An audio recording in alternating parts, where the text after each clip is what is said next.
This is the Read to Lead podcast, episode 323.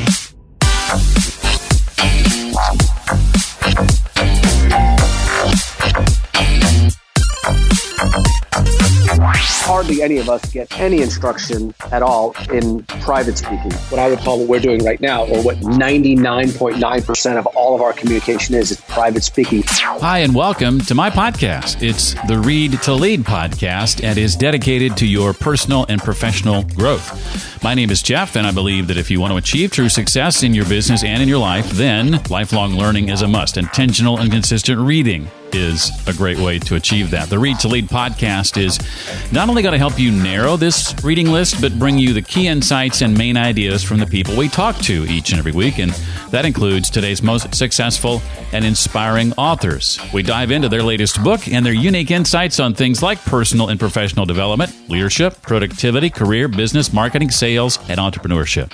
Today, you and I will be meeting with Steve Herz, H-E-R-Z, author of the book Don't Take Yes for an Answer, using authority, warmth, and energy to get exceptional results. I'll ask Steve to share why he believes your level of success is dependent upon your willingness to stop taking yes for an answer and what that means exactly.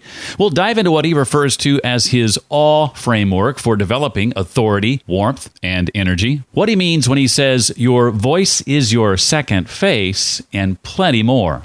You know, speaking of narrowing that reading list, I've created a list of what I call the 12 all-time top leadership and personal growth books, and you can get access to that on my website. Just visit readtoleadpodcast.com and enter your name and email address in the form at the upper right of the page, and I'll send you that resource for free. Again, that's readtoleadpodcast.com. Steve Herz is president and founder of IF Management and now president of the Montag Group. He is considered an influential voice in broadcasting and is a respected business leader. Steve's company has evolved to impact the lives of CEOs, lawyers, entrepreneurs, and young professionals. Steve's purpose is to coach and motivate others to become the best version of themselves, never settling for just good enough. Steve's brand new book is called Don't Take Yes for an Answer, using authority, warmth, and energy to get exceptional results. Steve Herz, welcome to the Read to Lead podcast. I'm excited to have you here. Well, thank you so much, Jeff. I'm excited to be here as well. This is one thing I love to do is read, so very excited to talk to you today. Awesome. I was chatting via email with Jessica yesterday, who was helping me set up this interview, and I told Jessica in my email I was loving your book, and since I've finished your book this morning, I can update loving to I loved your book. I think it's amazing. Well, that's really kind of you. Thank you so much. I really appreciate that. I'm glad that you liked it. Coming from you, a master of reading, that's saying quite a lot, so thank you. Well, I want to start by having you tell me a bit about that time earlier in your career when you received some surprising, and I think you would agree, much needed advice from a mentor that kind of set you on a completely different career trajectory. Well, it was the summer of 1990. It's recounted in the book. I was working for the law firm. It still is, Curtis Millay Privot on Park Avenue. I was a summer associate there.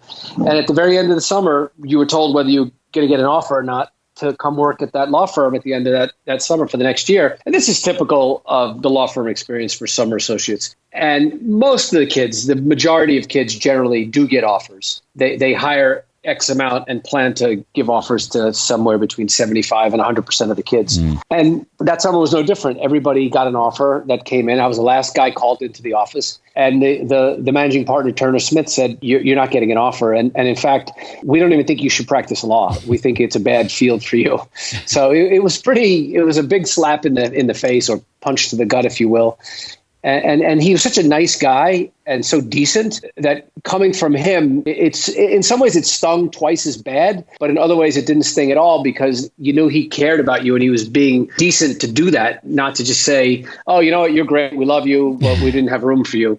Instead, he actually took the time to be so honest about what he thought was best for me. Now, eventually you would change careers, or soon after that you did change careers, but what were the circumstances, Steve, that prompted you to start your own company, your own agency? Where were you in your career when you did that? Well, I was 29 and I was working for what was a pretty good small boutique agency in broadcast representation. And I had worked for another company before that. And I don't know, I woke up one day and I had either the flu or some kind of a cough or cold and didn't go to work for that day or the next day. And I called the owner of the company up. It was probably 8 people in the whole company. I just thought, I don't want to be here for the rest of my life. And why should I stay one more day? And I was making what I thought was a lot of money, more than I probably had thought I could earn up to that point in my life. But it just dawned on me that if I didn't like the way they were doing things at that company and I didn't see a future for myself, I should just go do it myself. And it was just kind of a weird, almost awakening or a gestalt, if you will. Well,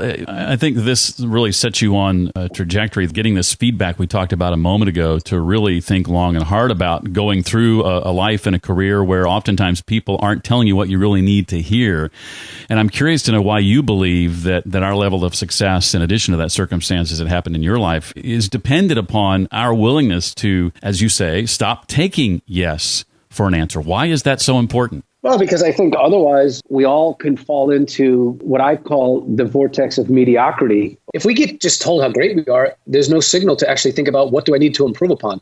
And I mean, I'll give you a great example of that. You know, I've now been doing a lot of podcasts around this book. And I woke up this morning to a very harsh email from a very close friend of mine telling me that he had listened to another podcast that I did recently and that it absolutely stunk. And that I stunk. And hopefully I'm going to apply the principles that he gave me and the feedback he gave me in this email to do better with you today. You're the first person I'm talking to since then. Look, I've gotten a lot of other emails in many of the podcasts I've done before, and 99% of them were like, I listened to your podcast. You were great. You were great. And this guy took the time to tell me how bad I was. And I really appreciate that. So again, hopefully I'll improve. If not, maybe I did stink. Who knows? Maybe I'll stink on this one too. I hope not. But, you know, how would you even know? You know what I'm saying? How would you even know? Right. Well, I certainly can speak to that. I know the first half of my 26-year radio career was spent people telling me awesome things about me. And it wasn't until the second half of that career where people started telling me the truth that I actually began to grow and get better and truly improve along the way. So I certainly can identify with that. Talk about why in your book and in your work with clients, you don't make a distinction, you say, between presenting publicly and what you call private speaking. What does that mean exactly, that you don't distinguish between the two?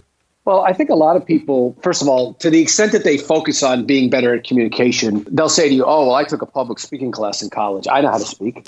And when I say I don't distinguish between that because, A, I don't think hardly any of us get any instruction at all in private speaking, what I would call what we're doing right now, or what 99.9% of all of our communication is private speaking. We're not spending time on the TED stage. Even if we are, on the TED stage, it's one time or twice in your life. Or even Tony Robbins, who makes his living public speaking, still spends time not on a stage. And I also think the reason I don't distinguish between it is because in order to actually ever get to the point of public speaking, you first have to become a good private speaker. You've got to win the audience of 1, 2, 5, 10, 15, 20 to then have a chance to even win an audience of 100 or 1,000 or more. And I think that's the foundation by which we all should be thinking about our own communication and being able to persuade an audience.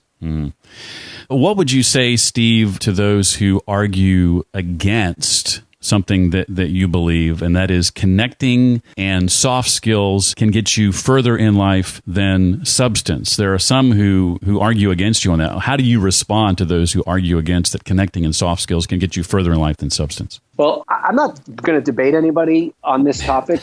All I'll say is that, no, I'm serious. I don't mean to be that, I'm not shying away from an argument. But what I'm saying is that the data is overwhelming on the value of soft skills versus hard skills, but it's misinterpreted. So I want to clarify this. And I hope I say this correctly in the book. Hard skills are essential. If you want to become something that requires technical skills, a doctor, lawyer, dentist, engineer, virtually anything, you have to master the technical skills required to do that job. Absolutely essential. But once you master those skills and you get a job in that field, you are competing against everybody else who also has mastered those technical skills. And then at that point, you become, I use this word maybe in a way that some people don't like, but I'll say it anyway. You become somewhat commoditized. in terms of your hard skill knowledge. And people aren't going to decide to use you, Dr. A, versus you, Dr. B, or whatever technical service you have because of your technical skills, because A, they don't understand them. They're not the expert. They're hiring you because do they trust you? Do they like you? Do they connect with you? Are they persuaded to go to you versus someone else? And obviously there are a lot of variables that go into that. But to the extent that you control the way you come across with your own private speaking, I think it's essential. And I think it is more important because it's the skill and the trait that not everybody has. Everybody has the technical part of it when you're in that field, when you're playing on that field, when you get there, when you get to that table.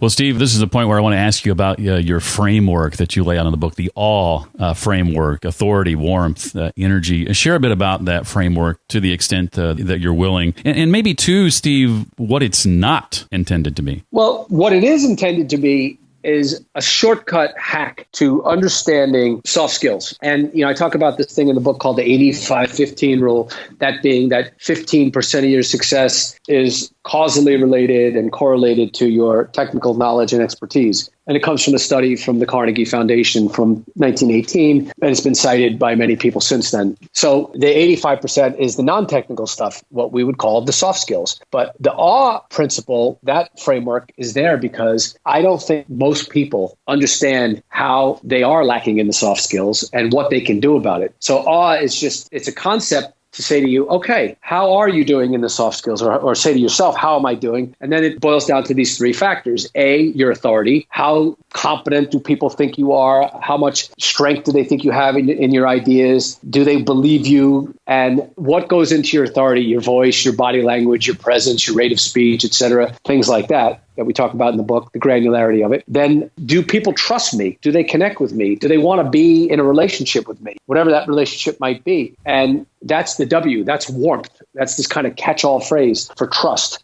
And are you able to connect with someone? Because if we don't like you and connect with you, then we don't want to be with you. And that means you're not going to be on the team to design the new software project. If you're an engineer, you're not going to get that job at Google. It means you're not going to be making it to partner in the law firm because the clients don't like you and they don't want to be your client. The judge doesn't like you. The jury doesn't like you. Your colleagues don't like you. They don't trust you, or they do, right? And then the E is the energy piece. How do you make people feel in your presence? Are you the type of person that energizes others, or do you deflate them?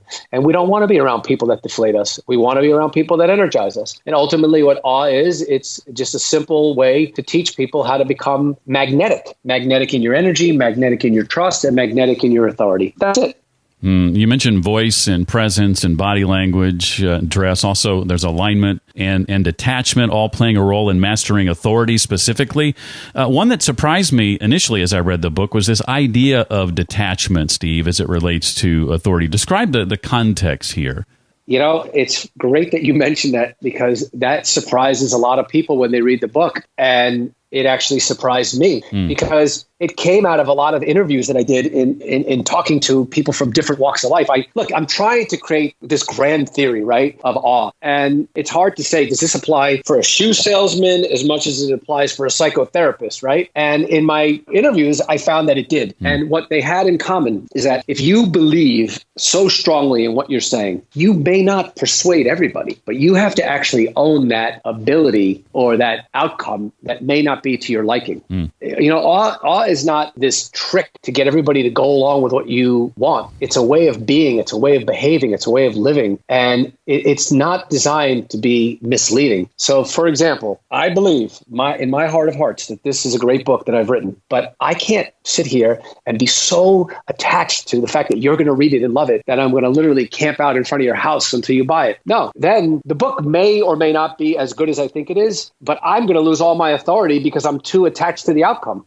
So I think the most effective people that I've come across in their authority are those people who say, look, I'm not selling you anything. I have something of great value to offer you. I know what it is, and this is the price for it. whatever the price may be. And if you want it, great. It'll be great for you. And also I'll benefit as well. But if you don't, that's okay. I can live without that. I can live without this thing happening for you or for me. And I can walk away and live happily ever after. And I think with that comes great power. I love that. It's kind of like drawing a line in the sand that you're daring people to cross, and being okay with the fact that some aren't going to cross it, but the ones that do are with you 100%. Yeah, and I think it applies. I know you didn't ask this question, but obviously in my main job, I've been a talent agent for the last 30 years, and I've negotiated a lot of contracts. And one of the things I try to tell clients and tell myself is not every deal needs to happen. And it doesn't make you a bad negotiator if you don't come to an agreement. It doesn't make either side a bad person. And if you really want $1 for your product and the other guy thinks it's worth 50 cents, it doesn't make him a bad person for only willing to pay 50. It doesn't make you bad for wanting $1. And nobody's bad for not coming to a deal. And I think if you have that mindset and if you value what you have and you have a certain authority around that and a detachment from the outcome, but you also have to be comfortable. Like in my case, I got to be comfortable with someone not buying this book. And it's hard for people to do that. And I use that example because it's very real, right? Exactly. People often tell me, people that I work with, that I interview, students that I work with, and the courses that I create and offer online will tell me, Jeff, you've got a great voice. And I like to think that they hear the warmth that comes through, a certain amount of authority that is inviting, and hopefully energy. That's probably the one I struggle with the most. But one of my favorite quotes from your book is your voice is your second face. So many people I talk to will say things to me like, how do I get a voice like that? How do I sound like you? And obviously that's not the point. But what do you mean when you say your voice is your second face? How can a regular Joe who doesn't have, the James Earl Jones voice feel like they're communicating effectively with their voice? Well, it's funny that you mentioned that, because literally my thought bubble while you were talking before you said voice is, wow, this guy has a great voice. That was literally what I was thinking. So look, we all are born with certain genetic gifts and certain weaknesses. And so if you don't have the Jeff Brown voice, just try to figure out how to have the best voice that you can have, right? That's it. I don't have as good of a voice as you do. I'll be the first to admit it. But I want to have the best voice that I can have within reason. And that quote, your voice is your second face, comes from a book by Dr. Mort Cooper, which is called Change Your Voice, Change Your Life. And I recommend people to read that book too, or at least Google it and learn a few of the exercises that he talks about. I mean, one thing I've talked about recently is we're in the midst of a global pandemic still. And you think about how unbelievable it is that whatever we want to learn, we can learn for free now.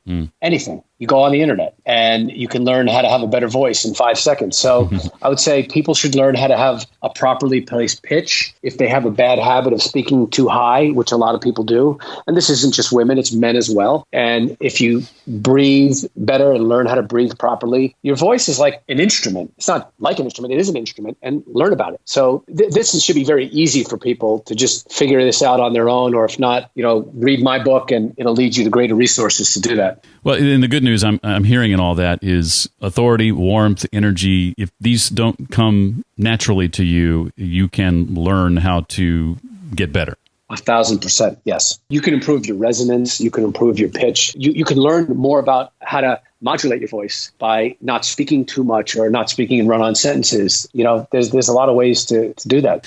One of the things you talk about is in regard to energy is matching the energy of the room. And something that reminded me of was a recent conversation with someone and talking with them about things like energy and warmth and authority, though I hadn't read your book yet and I wasn't necessarily using those terms. They shot back with, I want to be me, and I feel like what you're asking me to do is to match the energy of the room means I got to be somebody else. But that's not necessarily true, right? It's not about being somebody else. It's about helping others want to be around you, and that's a way to get there, right? 1,000%. Again, I think you're right. Look, first of all, in response to that point, I want to be me. Well, look, sorry, but the world isn't just about you.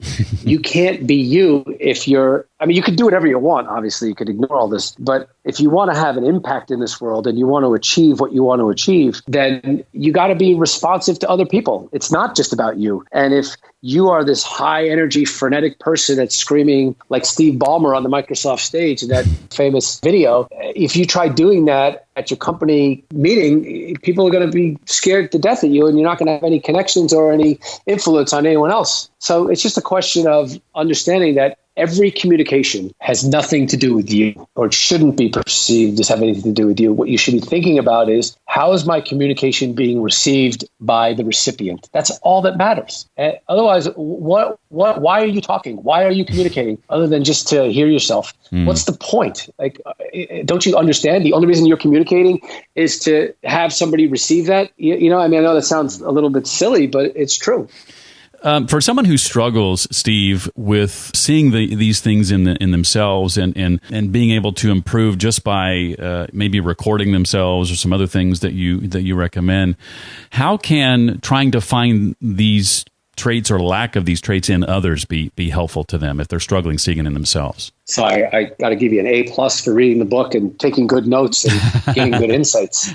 You're the first one to ask that question. I think it's exactly the point of, this stuff is really difficult, right? And self-awareness is really difficult. And yet I wrote this book in part because I have seen over time how many people just struggle in life and not reach their potential because they had this, really significant blind spot in their communication skills and the impression they were making on people. And it was causing people to shun them in a way that they never really fully understood. It's almost like heartbreaking to see that happen to people who really want to work, but they're so trapped by their own limitations, right? And so even if I said to you, Jeff, you're right about your voice. I'm just using this hypothetically, by the way. Jeff, your voice is great. You have a really resonant voice. You have a lot of authority. You do have a lot of warmth in it. But you know what? Your energy does stink.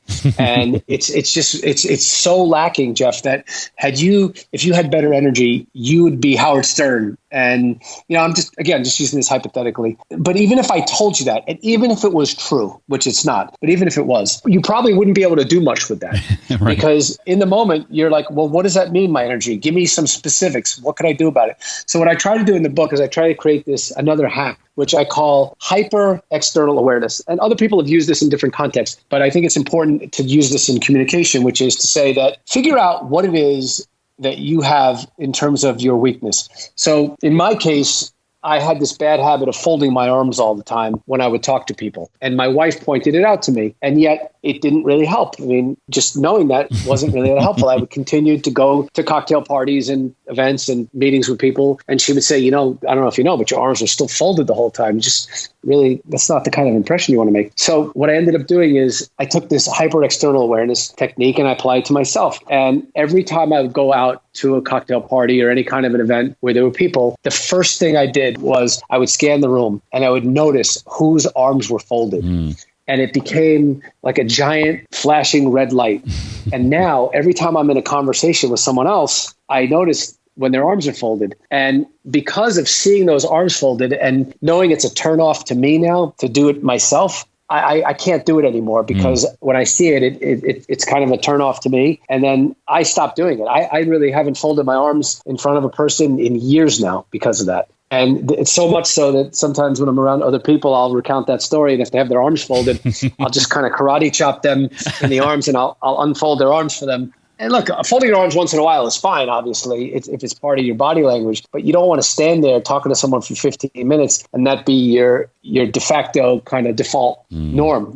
Oh, that's fascinating. It broke you of that habit in one fell swoop. I love it. Well, I've got a couple of questions for you, Steve, not directly related to the book, but before I get to those, anything else from the book you want to make sure that we walk away with? Well, I think that one of the reasons I wanted to write this book is that probably the best book I ever read, up until when I was 30 or maybe still ever, was this book. I'm sure you've read it, How to Win Friends and Influence People by Dale Carnegie. And if you can boil that book down to one sentence, it's, see things from the other guy's perspective. Right. And if you can always see things from that person's perspective, you're going to have a much more successful life. And you're basically kind of going around thinking about, how am I going to solve someone else's problem? And therefore, everything will come good for me in this world. And I thought that for my book, I'm hoping, and obviously it's a giant hope, that my book kind of can fill a big void like his did in terms of creating a new mindset for people. And the mindset that I'm hoping to achieve is work hard, do all the things you want to do in your life in terms of, study, go to the right school, try to get into the field of your choice, show up on time, have good ideas. But don't forget, there's this giant tool in the toolbox that you might be forgetting about